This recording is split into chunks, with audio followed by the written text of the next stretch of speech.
Boa noite, meus amigos, tudo bem? Para quem não me conhece, meu nome é Diego, sou um dos trabalhadores da Fraternidade Espírita Candeia de Maria. Hoje vamos fazer uma reflexão de uma passagem do livro do Evangelho segundo o Espiritismo, né? Uma das 5 principais obras de Allan Kardec, nosso codificador. E eu peguei a passagem aqui do capítulo 17, que é a parte de sede perfeitos, e vamos comentar uma passagem aqui que é do homem de bem. A gente está acostumado a viver no nosso dia a dia de forma muitas vezes automática, né? A gente liga no piloto automático e acaba não parando para pensar nos nossos atos, nas consequências dos nossos atos, né? Enfim, e aqui traz bastante informações valiosas para a gente poder, de certa forma, colocar a mão na consciência, repensar nossas atitudes, às vezes pisar um pouquinho o pé no freio, desacelerar um pouco em algumas atitudes, em algumas questões da nossa vida e de repente nos lembrar do nosso, né, do norte, né? Qual que é o nosso sentido da vida, o objetivo, né, da nossa vida, o que a gente precisa fazer, né, nesse mundo. Então é importante, é uma passagem que eu acho que é bem legal a gente, para quem não viu ainda, né, conhecer, e para quem já viu, relembrar. Então vamos lá. O homem de bem. O verdadeiro homem de bem é aquele que pratica a lei de justiça, de amor e de caridade em sua maior pureza. Se interroga sua consciência sobre seus próprios atos. Pergunta a si mesmo se não violou essa lei, se não fez o mal. Se fez todo o bem que podia, se negligenciou voluntariamente uma ocasião de ser útil, se ninguém tem o que reclamar dele, enfim, se fez a outrem tudo o que quereria que fizesse para com ele. Então aqui são várias ações que né, caracterizam o homem de bem, né? Entre aspas, o homem que pratica o bem na sua pureza máxima, né? Se a gente for ver os espíritos mais evoluídos que passaram aqui na Terra, né? São atitudes, são atos que eles fariam, né? Então é importante a gente ter como guias, exemplos, né? Modelos, esses espíritos que passaram, né? Esses espíritos de luz que passaram por aqui, né? Que a gente pode exemplificar como Jesus, né? Que foi o nosso maior mestre, né? O exemplo de perfeição moral, né? Que a gente pôde ter o testemunho, né? Acompanhar a biografia, né? E ter essa passagem aqui no nosso mundo. E tantos outros espíritos, né, que são de extrema elevação, como Chico Xavier, como Divaldo, tantos outros, né? Então são atos que a gente precisa pensar, né? Outras, vamos seguindo aqui, né? Tem fé em Deus, em sua bondade, em sua justiça e em sua sabedoria. Sabe que nada ocorre sem a sua permissão e se submete em todas as coisas à sua vontade. Então, né, aqui a gente entende que tudo que acontece no mundo, né, na nossa vida, na vida, né, de amigos, de familiares, tudo tem a permissão de Deus. E isso né? É bom que a gente tenha em mente, que a gente compreenda, e que a gente consiga, de certa forma, aceitar, confiar em Deus, né? Aceitar e sem, de preferência sem reclamar, né? A gente chama que a tal resignação, né? Aceitar as dificuldades, mas não num sentido de né? Num conformismo em que a gente só aceita de forma passiva, né? Mas uma forma ativa, né? Essa resignação seria a aceitação das dificuldades, mas tomando uma atitude de o que eu posso fazer para melhorar, o que posso fazer para diminuir os danos, né? O estrago, ou o que posso fazer para me encontrar numa situação melhor, porque nós estamos numa escola, né? Que é a nossa, essa encarnação aqui nesse planeta Terra. A gente vê que é uma completa renúncia, né, ao seu ego, ao seu egoísmo, né? Ele encontra sua satisfação nos benefícios que derrama, nos serviços que presta, nos felizes que faz, nas lágrimas que seca, nas consolações que dá aos aflitos. Seu primeiro movimento é de pensar nos outros antes de pensar em si, de procurar o interesse dos outros antes do seu próprio. O egoísta, ao contrário, calcula os lucros e as perdas de toda ação generosa. Então essa parte a gente entende que o homem de bem, ele procura servir os outros, né? E não ser servido. Ele é bom, humano e benevolente para com todo mundo, sem exceção de raças nem de crenças, porque vê irmãos em todos os homens. Então ele vai entender que todos somos irmãos, todos somos iguais, todos estamos aqui para evoluirmos juntos, nos apoiarmos, né, nos auxiliarmos nessa caminhada. Então é assim que o homem de bem enxerga a vida, né?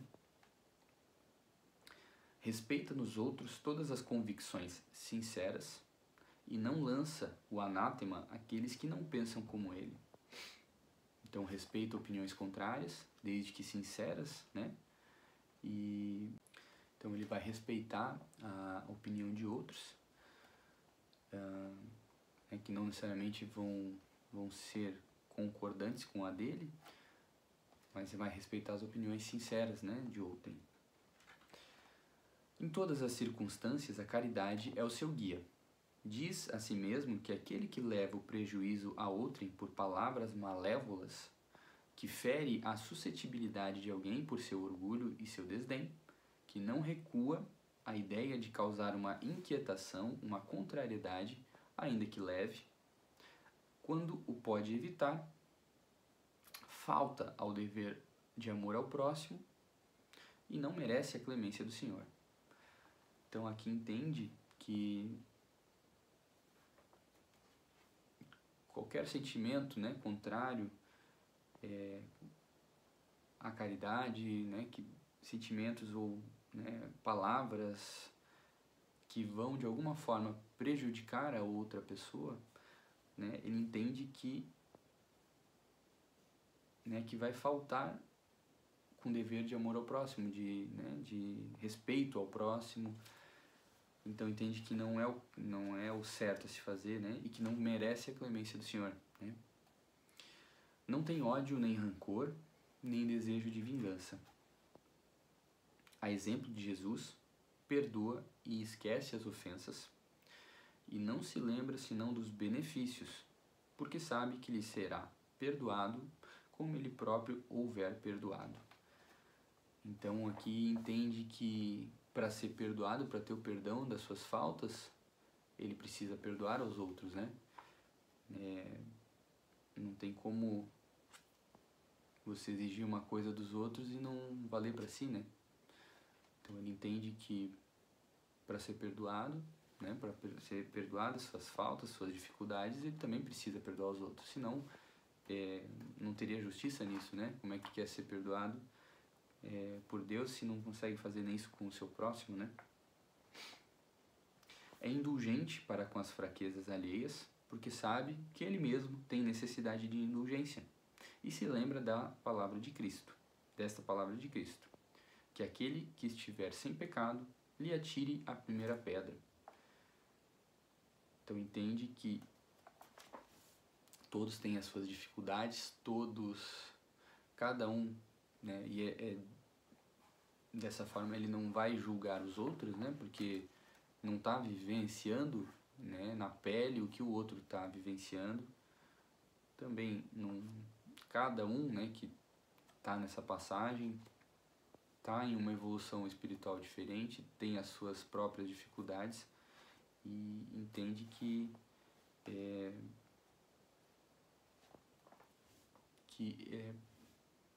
como a gente falou antes, né, para ser perdoado, ele precisa perdoar. Então, para que os defeitos, né, que ele próprio possua, ele tem que ter esse mesmo sentimento, né? Ele tem que perdoar as dificuldades ou defeitos alheios, para que também possam perdoar as suas próprias dificuldades e seus próprios defeitos. Não se compraz em procurar os defeitos alheios, nem em os colocar em evidência. Se a necessidade a isso o obriga, procura sempre o bem que pode atenuar o mal. Então ele não vai ficar atenuando ou procurando defeitos alheios, né, em outras pessoas, ou se tendo alegria em comentar ou em evidenciar, né, esses defeitos. E quando não, né, quando essa necessidade obriga ao homem de bem fazer isso, ele vai procurar sempre atenuar o mal com o bem, no caso. O homem de bem aqui estuda as suas próprias imperfeições e trabalha sem cessar em as combater. Então, né, todos os seus esforços tendem a poder dizer a si mesmo no dia seguinte que há nele alguma coisa de melhor do que na véspera. Essa parte aqui é importante e me lembra a passagem de Santo Agostinho, que ele, né, nos conta como ele fez para ter tanta evolução na sua encarnação aqui na Terra. E o que ele nos passou, né, todo dia à noite ele fazia, né, sua reflexão ao longo do dia de todas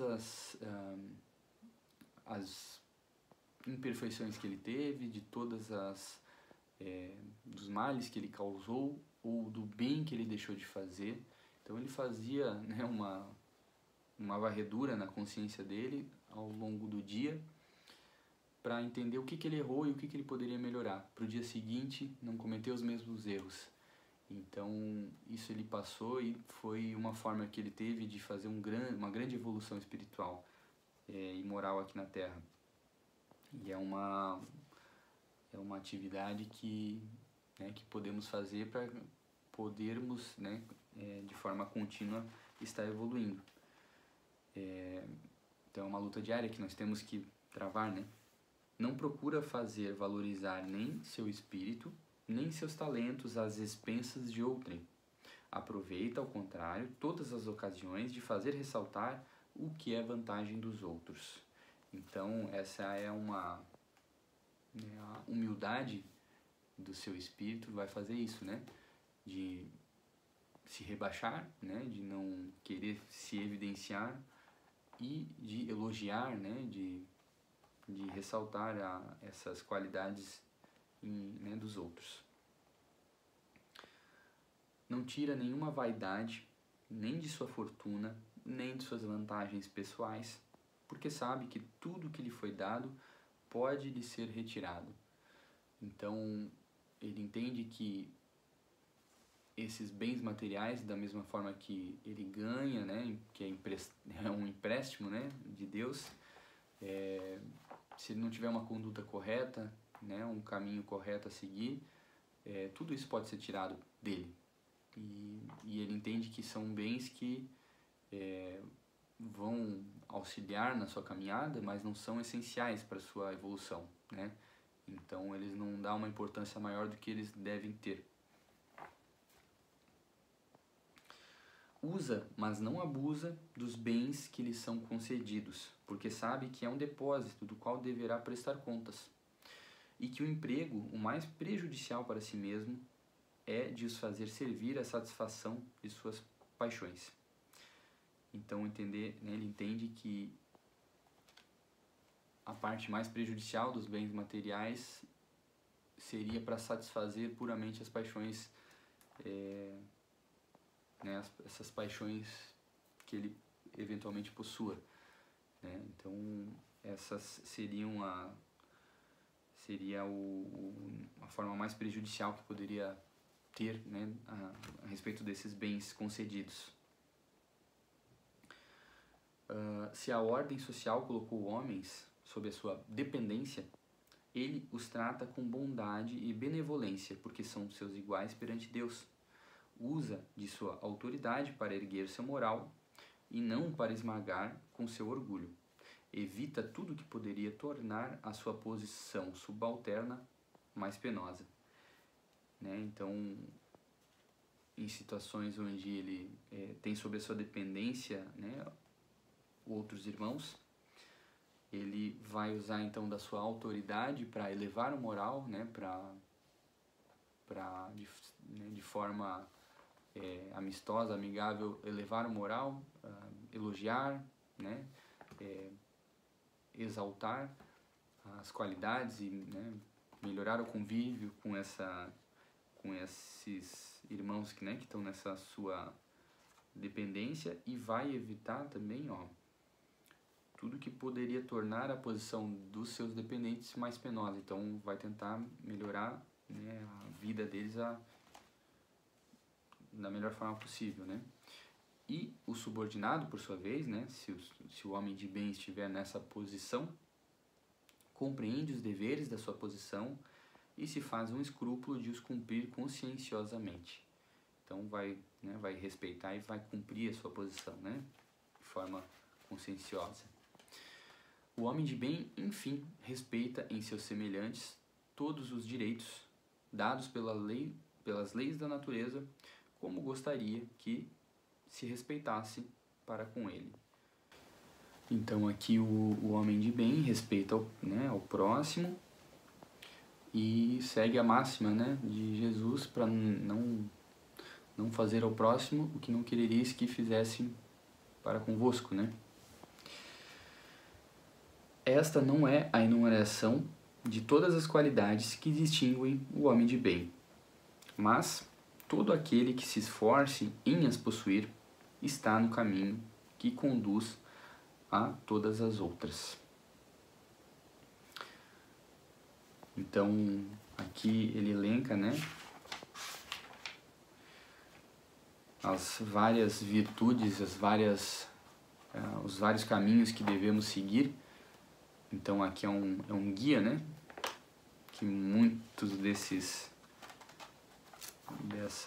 qualidades, né, a gente observa, né, nesses espíritos mais superiores, observa com muita frequência, né, e que são condutas que precisamos seguir se a gente quer que, né, vivamos num mundo melhor, se a gente quer que tenhamos uma evolução espiritual, que possamos cada vez mais ter mais felicidade, né, mais alegria na nossa vida.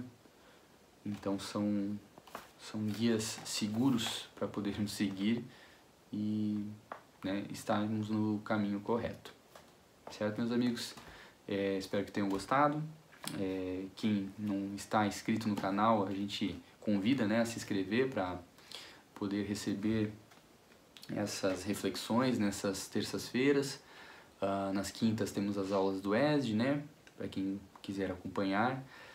Se gostou do vídeo, dá uma curtida também e compartilhe, né, com seus amigos caso goste da reflexão, tá bom? Muito obrigado, uma boa noite e um abraço a todos.